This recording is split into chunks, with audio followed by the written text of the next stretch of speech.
and Dungu tomorrow at about 3 p.m. And of course, all eyes on him as he does that. There has been a lot of conversation around just what to expect because of all the feedback that there has been in regards to the proposals contained in the finance bill in terms of raising revenue towards financing the budget. And to discuss that and much, much more, two very special guests here in studio with me today.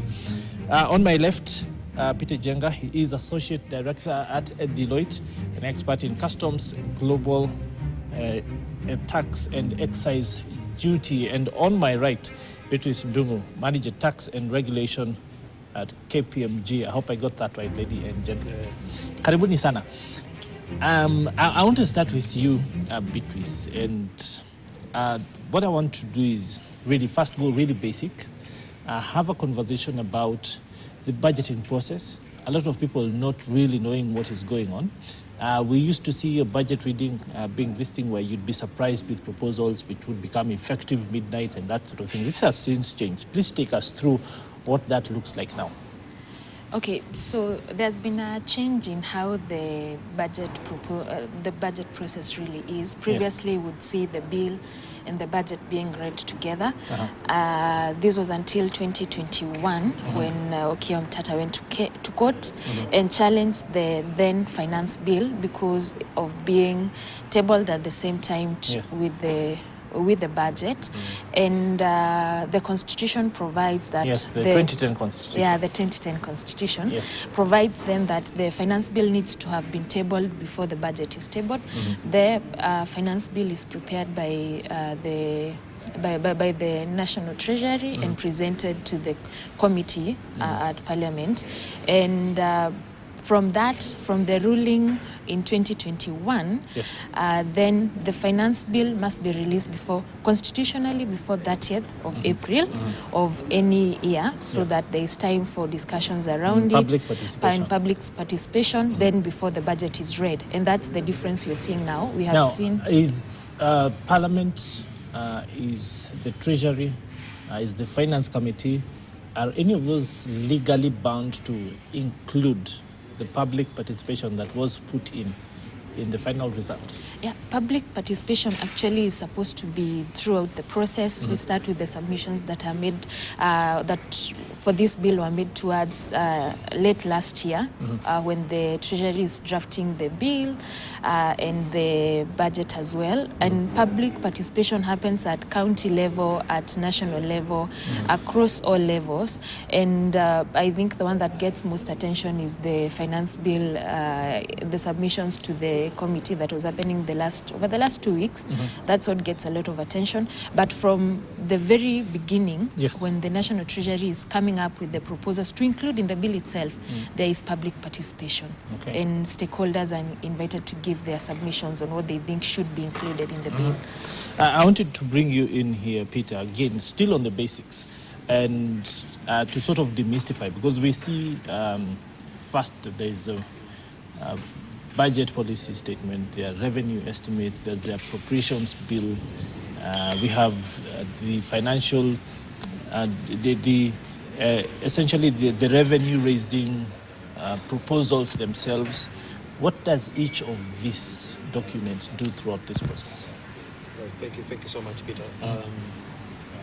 So what we're expecting tomorrow is that the Cabinet Secretary for the National Treasury will present his budget estimates. So he'll tell us this is what we expect to spend in this financial year, and this is how much you expect to collect, this is how much we'll borrow to fund the expenditure. So to simplify it, he's going to tell us what his expenses are going to be and where the money is supposed to come from. Exactly. And so where the money is going to come from, he's going to tell us these are the new tax measures that are going to be introduced in the next financial year to collect the revenue, and he'll also indicate how much will be collected in terms of ordinary revenue from taxes. He'll tell us how much they expect to borrow both internally and externally. And that's what we expect to hear tomorrow. So what we've seen so far is the finance bill, which summarizes tax measures that will be made through amendments of the various tax laws. That has already been tabled. It has been taken through public participation. So tomorrow now is, as I've mentioned, taking us through how much you expect to spend and how we'll fund our expenditure for the next financial year. So in a case then, again, Peter, where we saw proposals to raise revenue in 2023, 2024, but some of these have taken at least a year or even more to bring to fruition. We've had lots of discussion around housing levy. We've had court processes. We've had discussions around things like the social health fund. We've had court processes around things like increasing the contribution towards NHIF, that sort of thing. What happens when some of this don't get percolated through properly? Then maybe become effective in the next year. We have some things becoming effective this month.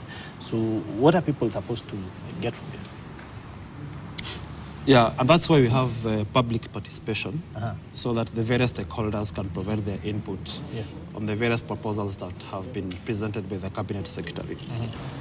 So the reason why we have these court cases is when we have input from stakeholders that is not adopted by the government, like we saw in the case of the affordable housing levy. There was a lot of pushback from various stakeholders, but it was still included in the act. And that's why in some cases you see affected stakeholders going to court.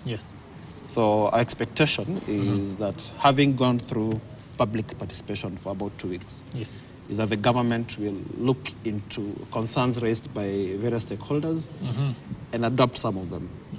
Of course, they are not bound. I know you asked that question. They are not bound to, accept proposals by various stakeholders. But I think it's very, very important because these are the people who are driving the economy. It's important to factor in the input. Okay, Beatrice, I think we then start to get into essentially digging into the meat of this discussion. Now, there have been very many different proposals. It's a really large document, but some things have stuck out. What do you think are the key things that people need to be on the lookout for or that will have the biggest impact on Mwananchi in this budget? Okay, thank you for that question. I think there's been a lot of discussion over the last 2 weeks on probably from the time the bill was released on the impact on the Mwananchi. One of the things that stands out is this finance bill is very big on the indirect taxes. Last year was very big on direct taxes. We saw the pay-as-you-earn bans being expanded and a lot of measures around the direct taxes. So this year the impact will be in indirect, if I could say, and some of the things that really stand out, and one of the things that has been spoken about a lot is the issue of introduction of VAT, and based on the medium-term strategy by the government, among the proposals was that the VAT exemptions and zero rating of various supplies was leading to a significant amount of the tax expenditure, that being the tax that the government is forfeiting by giving these exemptions. And we have seen in this act, in this bill, a lot of scrapping of the exemptions and zero rating, and some of the things that had been given exemptions last year, we see them VAT being introduced in the current bill. And what stands out most is the issue of VAT on the financial, some financial services. And there's been a lot of lobbying on that because that would have a direct impact on the cost of transacting in the country, and then also on the cost of doing business because financial services are critical. This comes at the same time. You look at the indirect taxes really, so there will, if we were to take a simple example of vegetable oil. So there is the issue of excise duty being introduced at 25%. At the same time, there is the eco levy being introduced on the plastic that carries the vegetable oil. Then there is the issue of manufacturers also paying some excess duty on the packaging materials on that. When you compound this, the effective cost is likely to go high, go for up. this to go up for this particular for these particular services. But if you were to look on the flip side, probably there is a little reprieve for salaried employees, Yes. because now if the bill passes as is, there are some deductions that will be allowed. That means when the shift comes in, the social health insurance fund, that deduction comes in from next month. One will now qualify for an exemption, or the amount contributed therein will not be taxable on the employee. And also the pension contribution limit going up. So there are few wins, Positives, yes. a few positives for the taxpayers. It's not all glim, but there are also significant proposals that are likely to raise the cost of living. Okay, interesting. I want to throw the same question to you, Peter. What do you think are the things that stand out for you in this budget? Yeah, as she has correctly put, the Finance Bill 2024 is very, very heavy on indirect taxes. Yes. Last year, it was heavy on direct taxes, reduce the amount of disposable income. Yes. So one of the proposals that stands out for me is the motor vehicle tax. Yes. At 2.5%. The circulation tax. Motor vehicle circulation tax. Yes. Of course, there's been this a is lot the of thing. debate around it. I have bought a car.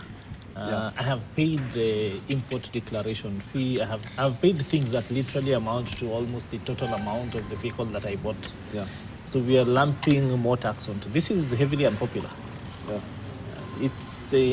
It beggars belief for most people. Yes. That you will then have to pay an annual, so to say, almost like fee in this tax to be able to have a vehicle in Kenya. I know they do have to raise money somewhere, but I mean, people are saying, seriously? Would there have been other ways to do this? I've seen proposals. I've seen a headline today that says we are looking to raise the fuel levy by another solid 39% to cater for inflation and other things. This is really going to impact the cost of living, right? Yeah, absolutely. So if you look at the medium-term revenue strategy that was introduced last year, so government is focusing on growing revenue. So if you look at how much revenue we'll be collecting, like in the last few years, the ratio of revenue collection to GDP has been declining. In 2013, it was about 18%, moved to around 16% last year. Yes. The target at EAC level is 25%. Yes. Under the medium revenue strategy, the government targets to increase that ratio to about 20%. Yes. And that's why we are seeing the government trying to introduce new taxes to increase the percentage of revenue collection to GDP. Yes. Hang on. So I want to break down what you're saying so that from where I stand,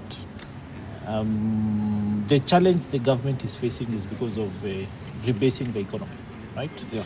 Because they did a rebasing in 2009, another rebasing in 2016, and another one in 2019, right? Yeah. So that then the economy expanded significantly, and mostly because of the inclusion of the informal sector. Yes. And then because of capital-intensive projects. So that, for example, around 2014, 2015, when we finished the SGR, the value of that was maybe, 540 billion, depending on who you ask and the exchange rates that you use. And this 540 billion just plonked into the GDP, right? Yes, yes. This then is supposed to translate into taxable revenue that government can say, because the economy has expanded by this percentage, then we expect tax to increase by this percentage. Yeah. That has not been the case. Correct. So then, wouldn't it be better then for government to start to find ways to enable this informal chunk of the economy to either then formalize to come into the tax bands, rather than then hitting them over the head with taxation that is essentially going to deplete their disposable incomes? Yeah, absolutely. Because what you're seeing the government do is introduce taxes on part of the economy, Yes. or rather On basic commodities, yeah, especially on kadogo. people who are already contributing. Yes. So employees, the formal sectors, the manufacturers.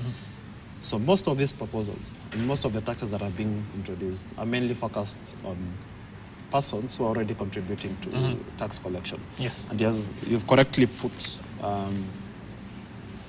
the reason why we've had economic growth over the last, or rather growth in GDP over the last couple of years, is that there has been significant growth in the informal and digital sector. Yes. But the government has not managed to collect revenue on the informal sector and the digital economy. Yes. So the government should now focus on improving compliance and looking for ways of collecting taxes on this informal sector, so that everyone is paying their fair share. The moment we continue taxing local manufacturers, for example, and employed people, then we are reducing disposable income on persons who are employed. We reducing competitiveness of industries in Kenya. We're killing the industries. Eventually, what we'll see is, reduction in economic growth. Yes. Yeah. There are people who have called this a war on the middle class, essentially, because of the proposals hearing. I'll read for you some of the duties proposed on excise on cooking oil, as Beatrice, has been pointed out. And the first is a 25% excise duty on the crude product when it arrives here in the country. That's on arrival. And 25% excise duty on the finished product. Then 10% excise duty on plastic packaging. And then, of course, throwing in the eco-levy on plastics packaging at 150 shillings per kilogram, which is, of course, going to percolate in different ways. And the full thrust of that is it's projected that for a 20-litre jerrycan of cooking oil, the price is going to go up by 56%. This is something that is critical to almost every household in this country. Correct. Do you think government can follow through on this and expect that we will still have things moving on the way there? Because remember, if people can't find something, then they will look for cheaper alternatives, meaning that we start to impact on health, we start to impact on nutrition, and a whole host of other conversations. Where else can government find this cash in this economy? Because if we say that the challenge has been debt, as has been said, what are the other options that you think they can look at? Yeah. So if the government is serious about promoting local manufacturing, then some of the taxes that have been proposed, like eco-levy, like excise duty on cooking oil, will be dropped. And as you've indicated, there's going to be an increase of 15%, of up to 56% on the price of cooking oil. And there's going to be a ripple effect, considering on where crude oil is used.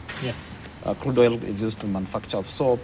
It's not just cooking oil itself. The cooking oil now itself is used in bread, is used on so many other household goods. That, of course, now increases the cost of living for the local monage. Beatrice, let's bring you back in, and you're expert on tax and regulation. And the fact of the matter is that the challenge that government is facing is figuring out ways to raise revenues, make much more of the economy contribute, pay its fair share. Do you think they have been able to do that? Do you think everybody in this country is pulling their weight? I think that is one of the things that has made the government introduce some of the regulations that are not so popular. One of them being the 18s regulation, whereby for you to claim any expense as a company, then it needs to be supported by TIMS compliant invoices. What the government is trying to do is to increase the tax base or enlarge the tax base, because you find currently the easy to tax people are the employees. They already have data on that. They are the corporates who have been paying taxes year in, year out. So one of the successes from the last 2 years was the taxation of the digital marketplace. And we saw the introduction of the DST, and there has been some growth in that. But the informal sector in Kenya remains difficult to tax, and that's why we see the government pushing for the teams implementation, where they are saying whoever, any person, regardless of their level, whether it's a mama mboga selling a kiosk, whether it is a company supplying or a company supplying food stuff to a school, they need to then provide Teams compliant invoices. What that will do is that this data will get to the database of the KRA. Then KRA can have visibility on what people are actually making, so that then everyone is paying taxes.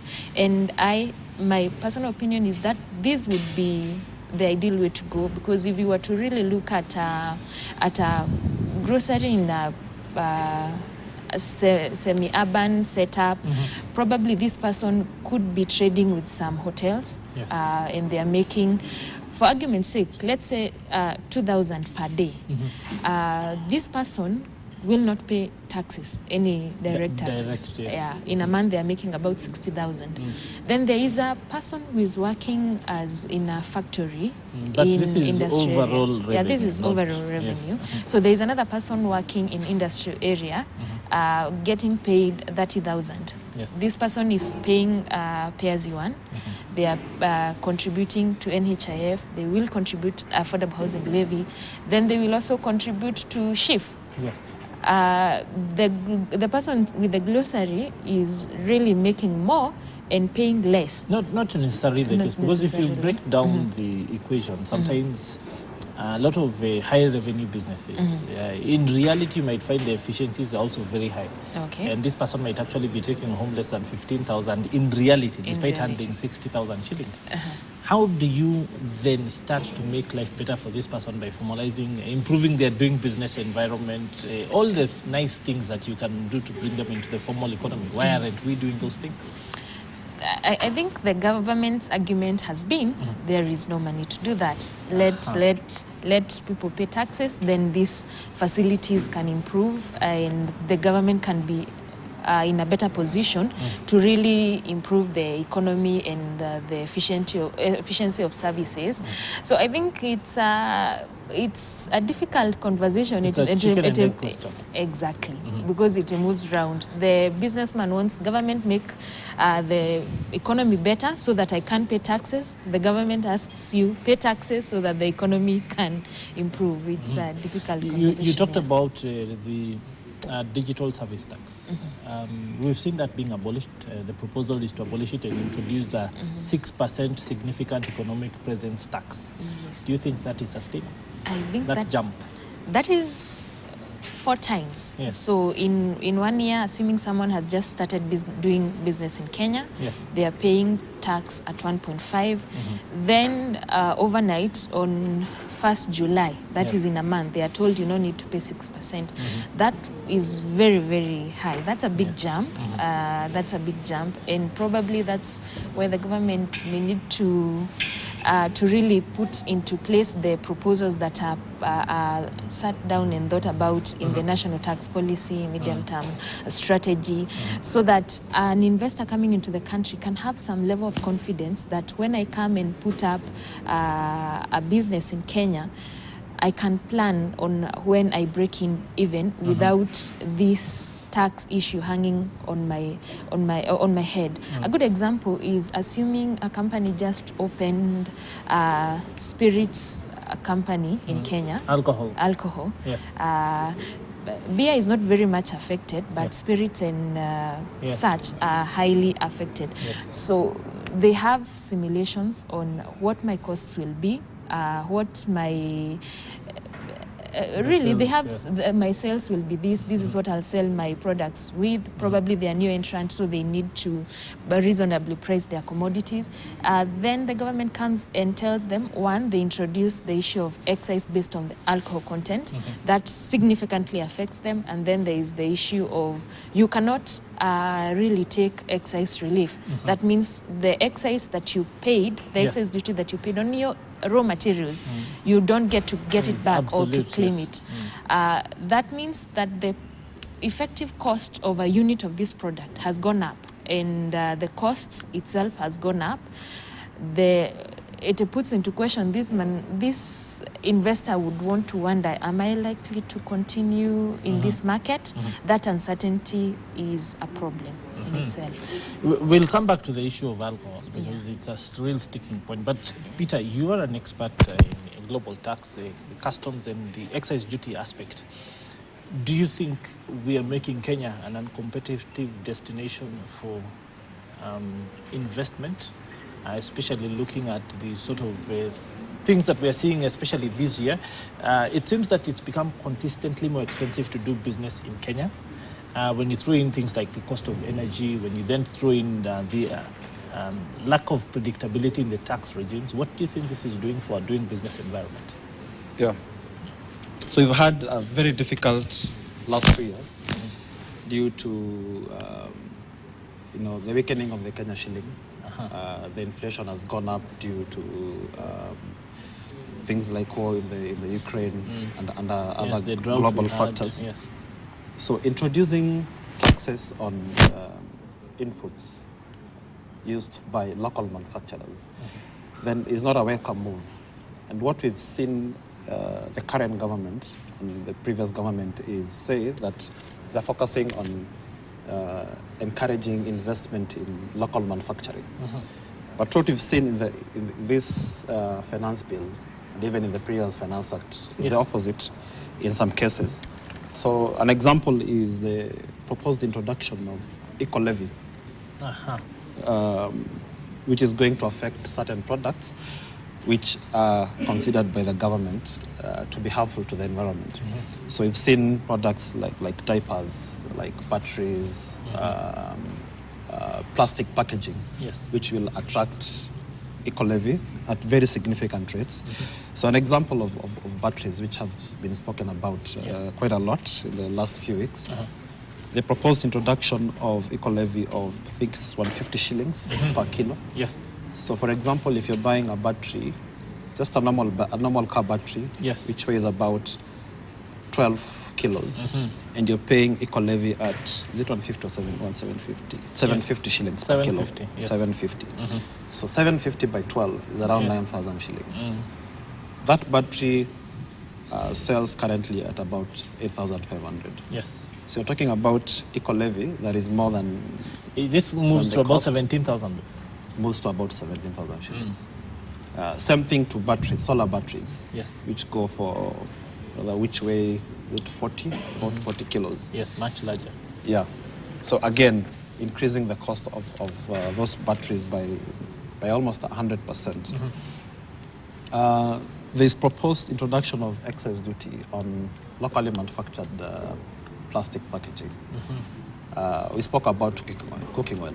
So if you compound all these changes, then you'll find that in some industries, there are so many taxes being introduced on your operations that it makes it very difficult to continue operating. She spoke about predictability in the tax environment. Businesses make long-term plans. Yes. So if you keep changing tax measures every year, then you make it very difficult for industries to operate in the country. So it will make our exports very uncompetitive. Yes. It will make products unaffordable to the local mwananchi. It will kill industries. So it's really not a welcome move. At EAC level, what we've seen is quite a number of measures, especially by the other EAC countries, to encourage local manufacturing. So we've seen things like duty remission on inputs used for manufacture of products. There's imposition of higher import duty rates on products which are locally manufactured to protect them from competition arising from cheap imports. Yes. So there have been measures in the last few years to protect local industries, but we haven't really seen an improvement in terms of how local manufacturing contributes to GDP. In 2013, contribution of manufacturing to GDP was about 10%. That has declined over the years. Last year it was 7.6%. And the question is, if the government has really been focusing on... I'll cut you off for 1 second while they check on the microphone. Yeah. But essentially, I want to bring you in, Beatrice. And we have talked a lot about, just now, about what is being done in the region to sort of protect the industries. But essentially, not much seems to be coming through. I want you to hold your thoughts. We want to go to a short commercial break, but when we come back, we want to look at what exactly can be done to sort this out. Let's go to that short commercial break and come back in just 2 minutes.